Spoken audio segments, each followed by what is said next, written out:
을 정돈해 주시기 바랍니다. 지금부터 지방자치법 제41조 동법 시행령 제39조와 경기도의 행정사무감사 및 조사에 관한 조례 제2조 규정에 의하여 기획조정실에 대한 2019년도 행정사무감사를 시작하겠습니다. 위원님 여러분, 그리고 임종철 기획조정실장을 비롯한 공직자 여러분, 안녕하십니까? 기획재정위원회 감사위원장 정대훈 의원입니다.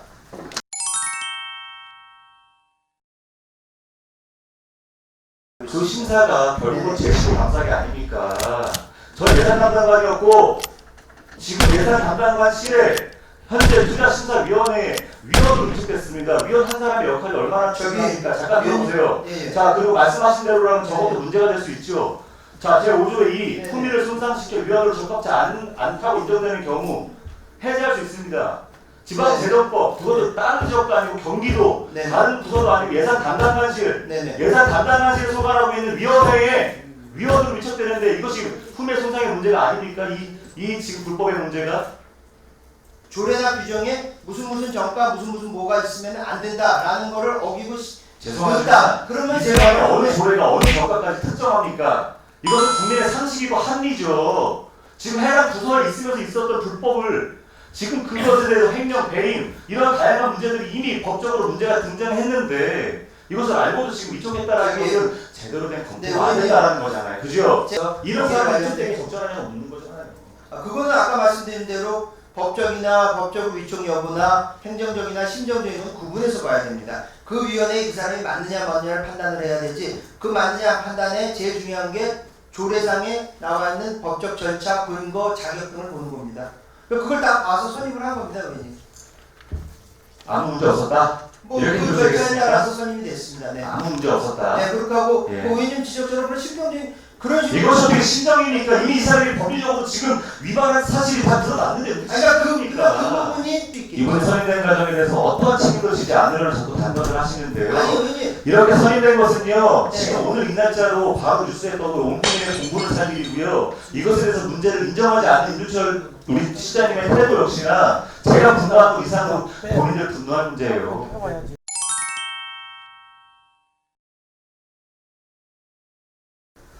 저는 이제 지난 우리 민간사무위탁 관련 조례 심의 과정에서 다른 게 아니라 이제 우리 의원들의 고유 권한이라고 할 수 있는 의회 고유 기능이라고 할 수 있는 조례 발의권, 조례 제안권에 대한 집행부의 침해, 그러니까 권한을 벗어난 침해 행위에 대해서 이제 문제 제기를 좀 하고 싶습니다.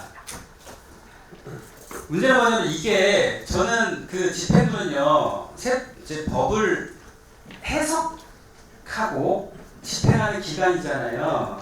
일단은 이제 조례에 대해서 해석을 하시고 집행을 하시면 되는데 스스로 판단하지 않으시고 사전적으로 유권 해석을 미리 받았다는 것이 문제라는 거예요. 그리고 이제 그 유권 해석을 한 게 잘못됐고 그거를 계속 그때마다 계속 아니랍니다 답을 받아내신 거란 말이에요. 사전적으로 적극적으로 기입하신 거예요. 항상 저희가 집행부에 대해서 문제 제기를 할 때 집행부에서 항상 저희에 대한 하시는 말씀이 뭐예요?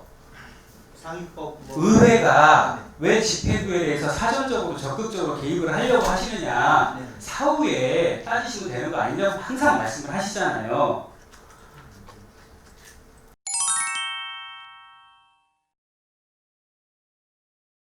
연구과제가 저렇게 실질적으로 해가지고 이제 정책 실현이 된다라는 것은 굉장히 좀 잘하는 것 같아요. 자, 이거 보면 이제 정기도 정책 공모 사업입니다. 근데 이게 사실은 지금 시상금이 100억씩 나가잖아요. 80억, 60억, 40억 이렇게요. 근데 사실은 정책 공모 사업은 지자체들은 좀 더 어렵게 합니다. 사실은. 이유가 뭐냐면 그리고 또 저렇게 100억씩 나가는 돈이 7분짜리 발표를 해서 결정을 한다는 것 자체가 좀 문제가 있습니다. 왜 그러느냐면요. 저분들은 딱 공모가 뜨면 그때서부터 준비합니다. 그래가지고 자기들 500이고 1000만 원이고 지자체들이 현실입니다. 그래서 그냥 사가지고 용역 줘가지고 그게 그냥 만들어버립니다. 그러고 와서 잠깐 빚대요. 그러자 100억을 가지고요. 얼마나 좀 비합리적이죠. 제가 봤을 때는. 잘못된 것 같은데. 예.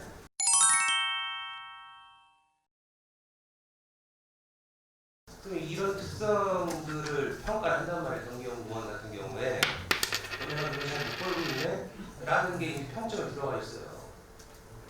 그러면 연구원에서 이걸 건전하게 하기 위해서 그 연구 용역을 영업을 해야 되는 기관인가요? 근데 점수가 지속적으로 낮다고 평가를 하고 있잖아요. 그럼 뭐 문제점이 있는 거잖아요. 지속적으로 낮은 평가를 받고 있다면 오늘은 여기 재정이 걸린 거예요.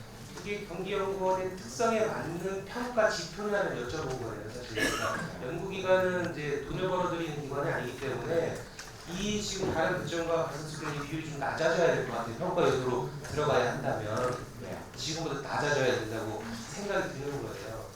그래야 이제 종합평가를 썼을 때 지속적으로 낮은 평가를 받지 않을 것 같고요. 네, 이 부분에 대해서 그게 연구원의 특성이고 그런 것들이 좀 고려가 돼야 될 것 같다는 생각이 개인적으로 들거든요. 이런 것들이 조금 논의가 돼야 실질적으로 기관 평가하는데 적절한 평가가 이 되는 부분은 이게 뭐 갑자기 나오는 게 아니거든요. 해마다 여기 나오는 거기 때문에. 그래서 논의가 되어서 낫지 않습니다. 논의가 돼야 할 때는 이거를 해결할 수 있는 방법이라든지 개선할 수 있는 방법을 좀 검토를 해주시길 좀 부탁을 드릴게요. 네, 알겠습니다.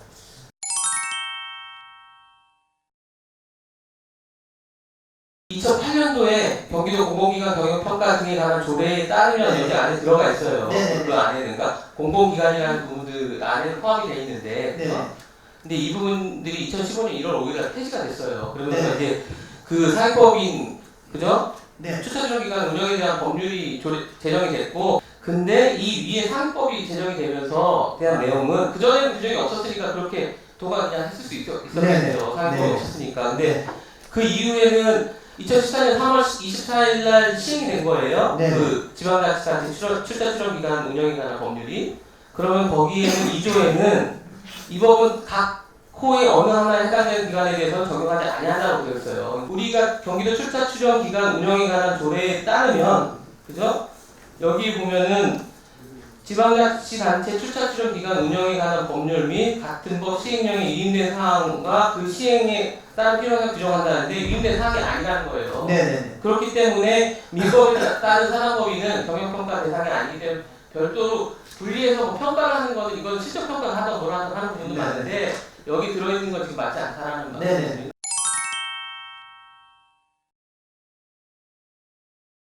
경기도에 지금 현재 화상 회의 시스템이 어느 정도로 좀 저희 그 상황실에서 별도로 하는 것도 있고 개별 개인 PC에서도 할 수 있고 그렇습니다. 그러면 그거를 처음에 이제 구축을 초기 구축을 했던 예산은 어느 정도 들었죠? 47억 들었습니다. 매년 유지 보수 비용은 그건 들어가고 있습니다. 계속 들어가고 있고요. 이용률이 어느 정도 되신다고 생각해요? 저희들이 많이 하려고 그러는데 아무래도 이제 대면 행정이 많이 좀 되다 보니까 대면 보고라는 부분이 왜 필요하다고 생각하세요? 왜 이걸 많이 선호하실까요? 그러니까 아무래도 이게 사안에 뭐 좀 심도 깊은 논의라든가 그럼에도 불구하고 사실상 이제 화상회 이런 것들이 긴급 재난이나 그런 부분에 많이 주로 하는데 네네. 사실 이제 화상회라는 개념이 사실 대체의 방법으로 어느 정도 많이 효율적으로 사용률이 좀 늘어날 거라고 생각을 하고 있거든요. 네네. 근데 이 점에 대해서 사실상 그 많은 분들이 이야기는 그래요. 상급자나 상급기관에 대한 어떤 눈치 보는 것들 그리고 솔직에 의해서 아까 말하지 못한 것들이 불편할 수도 있겠네요. 스킨십에 대한 이야기겠죠. 말 못할 것들에 대한 그것도 아파합니다. 이런 부분들이 어찌 보면 우리가 스마트 시티나 등등 어떤 뭐 빅데이터를 얘기하고 선제적인 스마트 워크라는 개념을 추구하는 이 시대랑은 너무 좀 맞지 않게 생각합니다. 뭐 동의합니다. 그렇다면 사실상 현 기술을 봤을 때는 현장성이나 대면보고에 있어서 고치는 기술 좀 많이 따라오고 있거든요. 홀로그램이나 기타 등등의 보안 조치가 있는데 이런 부분에서 이제 실국에 대한 어떤 이용률이나 그런 정수적인 것들도 해서 좀 연구용으로 맡겨서 좀 효율적인 스마트워크 어떤 시대를 이끌어가는 걸 좀 제시해 주길 바랍니다.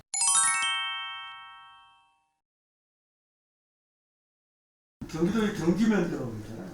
경지 면적이요. 네네. 농지면 농지 면적. 예. 얼마 정도나 된다고 생각해요? 아 제가 정확한 숫자는 제가 정확하게 모르겠습니다. 죄송합니다. 보니까 16만 2천 헥타르. 헥타르. 예예. 실제 지금 이제 그 농사를 짓고 있는 분들이 연령대가 굉장히 높잖아요. 그렇습니다. 네. 젊은 사람들이 농사를 네네네. 농업을 전문 직업으로 하기가 실제 어려운 상태예요. 네네. 그러면 국가도 그렇지만 경기도에서도 농업에 대해서 미래 농업에 대해서 정책적으로 어떤 정책을 펼쳐야 될 필요가 있다고 보여지거든요. 예. 뭐 이게 농정 위원회에서만 하는 게 아니라 기조실에서 네. 정책적으로 어떻게 해야만이 그분들 우리 젊은 사람들이 농사를 질 수 있는가? 그걸 뭐 실제 농사를 질 수 있게 만들려면은 우리가 이게 경기도에서 이제 청년 기본소득 네네. 있는데 농민소득 기본소득 중요하다. 네네.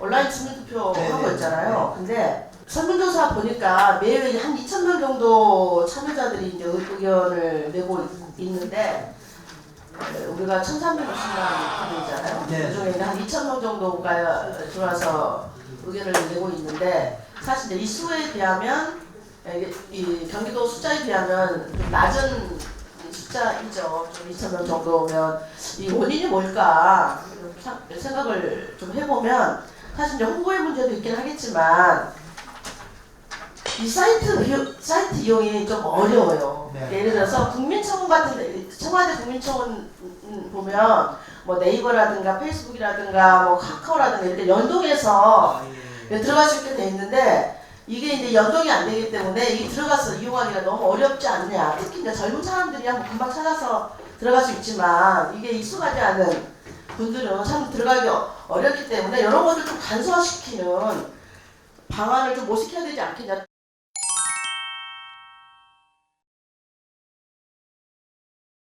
(2019년도) 지방재정 신속집행 추진 계획을 보면은 이제 여러 가지 뭐 지침부터 해서 이 시달이 돼 있어요. 그 중에 하나가 이제 각종 회의체 등을 통해서 도기획관실장, 그러니까 여기 우리 경기도 같은 경우는 좀 이 실장님을 얘기하겠죠. 실장님을 통해서 이제 여러 가지 이제 이 사안들을 점검을 하고, 지자체 같은 경우는 역시 시군구에서 이제 관리를 해서 최종적으로 이 산하기관 뭐 이 실집행 지속력을 점검하고 독려하도록 그렇게 지금 지침을 내려놓고 있죠.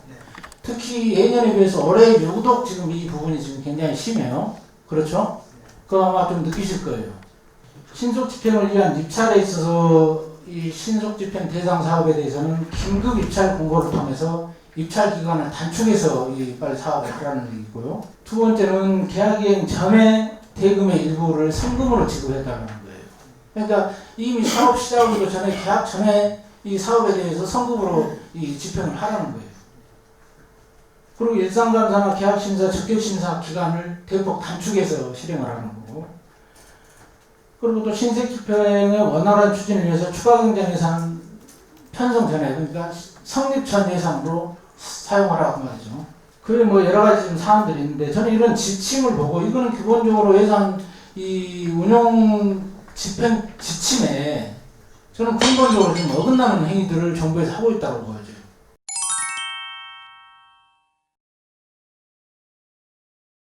최근에 민선 7기 들어서면서 시군과 도 간에 좀 이 도비 보조금과 관련된 좀 갈등이 좀 있습니다. 그렇지 않습니까?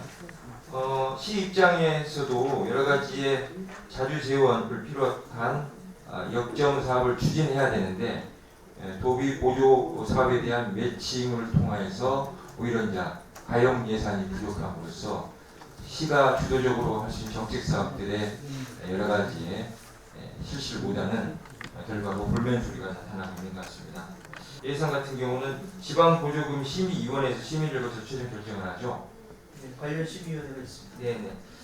그런데 이제 안타깝게도 공무원 분들하고 도시가 선정한 민간위원회 구성되어 있는데, 시군이 지금 가장 입장이 좀 대변할 수 있는 위원들이 참여 폭이 없는 것 같습니다. 제도적 공간이 없는 것 같은데 이에 대한 보완이 필요하다고 생각합니다. 같이 고민해 한정된 재원이기 때문에 여러 가지의 논란은 있을 수 있고, 다만 여러 가지 협의 부분이 필요하다고 봅니다.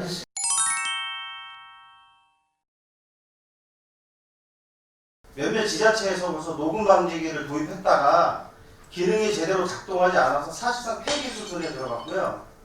상시 감시 시스템으로 전환을 했어요. 근데 그럼에도 불구하고 경기도는 도입을 했단 말이죠. 그러니까 가방에다 녹음기를 켜놓고 하면은 그때 그러면 녹음 방지기를 누르면은 그런 성능 검사를 해보셨냐고 실질적으로.